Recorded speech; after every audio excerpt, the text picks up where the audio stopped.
on arrive maintenant à ce que la balle elle se déplace lorsqu'on clique sur les boutons Up, Down, Right et Left. En fait, ce qu'on voudrait, c'est qu'elle se déplace toute seule. Comment est-ce qu'on va faire ça? Eh bien, en fait, dans le script ici, on va utiliser la fonction setIntervalle qui permet de déclencher un événement à intervalle de temps régulier. On va donc taper l'instruction. En argument, elle prend deux éléments, cette fonction. Il faut dire la fonction qui va être appelée à intervalles réguliers. Donc moi, je vais l'appeler animate, par exemple, donc animation. Et ensuite, il faut spécifier l'intervalle de temps à partir duquel on veut que ça se reproduise. Donc, par exemple, moi, je vais dire que je veux que ça se fasse toutes les 30 millisecondes. Donc, je mets 30 ici. Ensuite, je n'ai plus qu'à définir ma fonction qui s'appelle animate. Donc, c'est parti. Qu'est-ce que je vais faire dans animate? Eh bien, finalement, la même chose que si, par exemple, je me déplaçais vers la droite. Donc, je vais reprendre la fonction qu'il y a dans le déplacement vers la droite. Je le copie et je vais mettre ça dans animate. Voilà.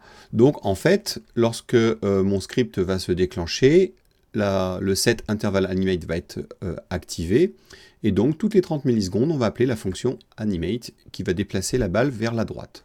Voyons voir ce que ça donne. Le navigateur se lance et la balle, on voit, elle s'est déplacée, elle a rapidement disparu. Si je rafraîchis, on voit, elle part du centre et elle va vers la droite, puis elle disparaît. Donc en fait, on arrive bien à faire déplacer la balle toute seule. Ce que je voudrais maintenant, c'est qu'elle rebondisse, évidemment, lorsqu'elle arrive sur le bord droit. Alors comment est-ce que l'on va faire ça? Eh bien en fait, ici, plutôt que d'ajouter à chaque fois plus 10, je vais définir une variable qui va s'appeler sensX.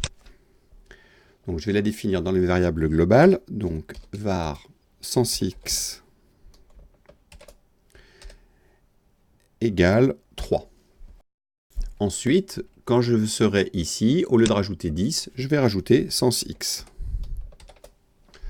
On vérifie que ça fonctionne. Ça fonctionne, et comme j'ai mis 3 au lieu de 10, la balle se déplace un petit peu plus lentement. On a le temps de mieux la voir. Ensuite, qu'est-ce que je vais faire? Bien, en fait, le principe va consister... Je vais enlever cet intervalle ici pour vous montrer.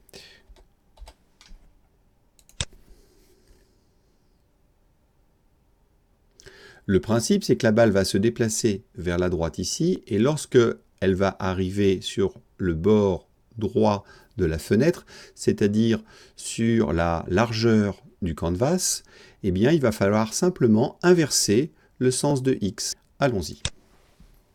À l'aide d'un if, je vais poser la question pour connaître les coordonnées. Donc, if pose x supérieur ou égal à canvas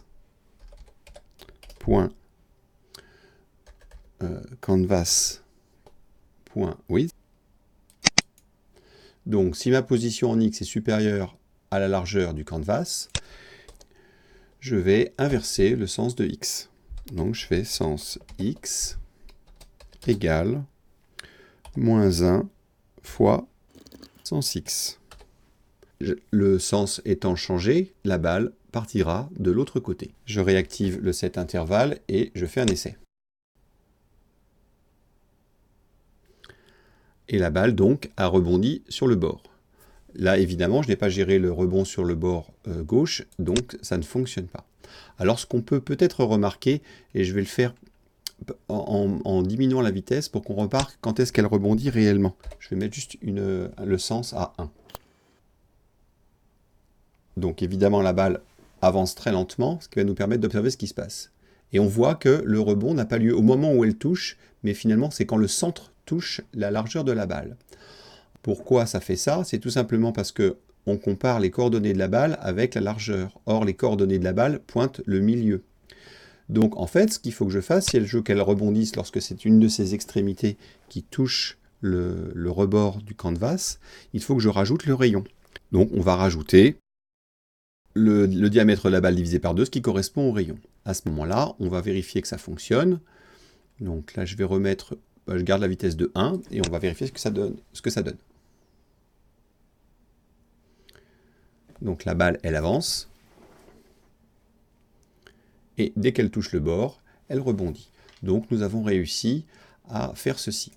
Il ne reste plus qu'à faire à ce moment-là le rebond sur le côté gauche. Et puis après, faire se déplacer la balle en diagonale pour qu'elle rebondisse en haut, en bas, etc.